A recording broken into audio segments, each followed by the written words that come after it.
गुरु नानक कितने महान थे। उन्होंने शब्द को न सिर्फ ईश आराधना का आधार बनाया बल्कि उसे ईश्वर का दर्जा दिया। शब्द क्या है? यही है उनका ईश्वर। गुरु ग्रंथ साहब श्रेष्ठ, हितकर, सर्व कल्याणकारी शब्दों का संचयन है। शब्द की सत्ता से ही एक पूरा पंथ चल निकला। फर्ज करिए कि एक ऐसी प्रयोगशाला बना ली जाए जो हवा में तैरते हुए शब्दों को पकड़कर एक कंटेनर में बंद कर दे, फिर भौतिक शास्त्रीय विधि से उसका घनत्वीकरण कर उसे ठोस पदार्थ में बदल दिया जाए, तो उसका स्वरूप और उसकी ताकत क्या होगी।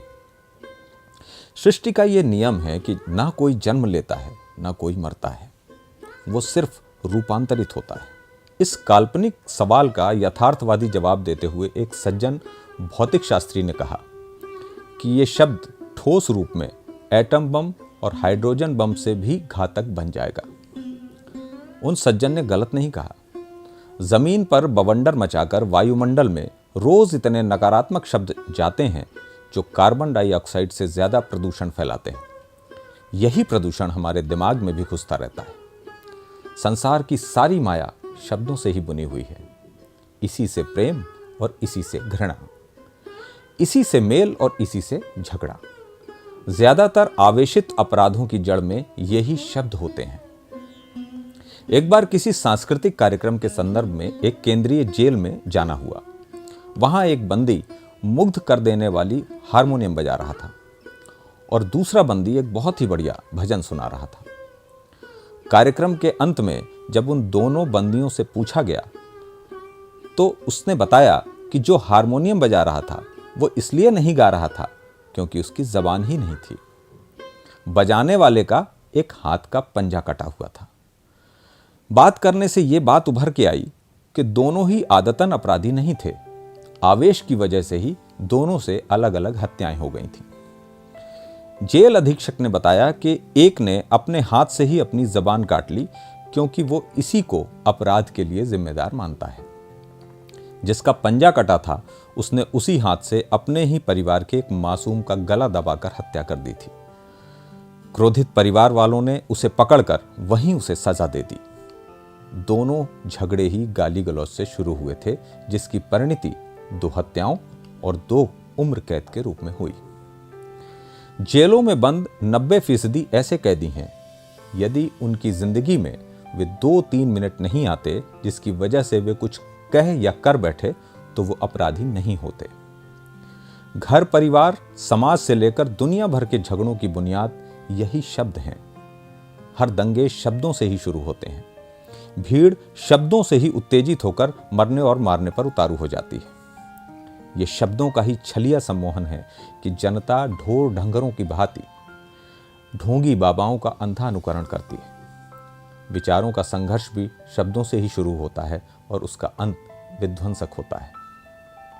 अपने देश में भी किसी बेमतलब के मुद्दों को लेकर शाब्दिक धुनाधुन मची रहती है। तर्क और कुतर्कों की मिसाइलें बरसती रहती हैं, जैसे कि इन दिनों बरस रही हैं। यूक्रेन और रूस, इनकी जो लड़ाई शुरू हुई वो भी ज़बानी जंग से शुरू हुई और अब दुनिया को यह डर है कि कहीं ये तीसरे विश्व युद्ध में ना बदल जाए। ये उस शब्द का नकारात्मक महात्म है जिस शब्द को ब्रह्म कहा जाता है। हमारे देश के सभी ऋषि, मुनि, ज्ञानी, दार्शनिकों ने शब्द की महिमा का बखान किया है। उसके पीछे सुदीर्घ अनुभव और उदाहरण भी हैं। भारतीय संस्कृति के 2 महाग्रंथ शब्दों की महिमा के चलते रचे गए। यदि शूर्पणखा का उपहास न होता तो क्या बात रावण और राम युद्ध तक पहुंचती? कर्ण को सूत पुत्र और दुर्योधन को अंधे का बेटा न कहा गया होता तो क्या महाभारत रचता? इसीलिए कबीर, नानक और तुलसी जैसे महान लोगों ने शब्द की सत्ता, इसकी मारक शक्ति को लेकर ज्यादातर चेतावनियां दी हैं। गुरु नानक कितने महान थे। उन्होंने शब्द को न सिर्फ ईश आराधना का आधार बनाया बल्कि उसे ईश्वर का दर्जा दिया।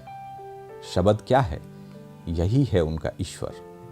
गुरु ग्रंथ साहिब श्रेष्ठ, हितकर, सर्व कल्याणकारी शब्दों का संचयन है। शब्द की सत्ता से ही एक पूरा का पूरा पंथ चल निकला। भजन, कीर्तन, प्रार्थना, जप सब शब्दों की साधना के उपक्रम हैं। इसीलिए कहा गया, साधो शब्द साधना कीजिए। शब्दों को लेकर जितना कबीर ने लिखा उतना दुनिया में शायद किसी अन्य ने नहीं लिखा। कबीर ने शब्द की महत्ता का निचोड़ एक ही दोहे में बता दिया, शब्द संभारे बोलिए, शब्द के हाथ न पांव, एक शब्द औषधि करे, एक शब्द करे घाव। कबीर के इस संदेश से क्या हम सबक ले सकते हैं? इसका जवाब आप हमें कमेंट बॉक्स में ज़रूर दीजिए। आप सभी को गुरु नानक जयंती की बहुत बहुत शुभकामनाएं। धन्यवाद। नमस्कार।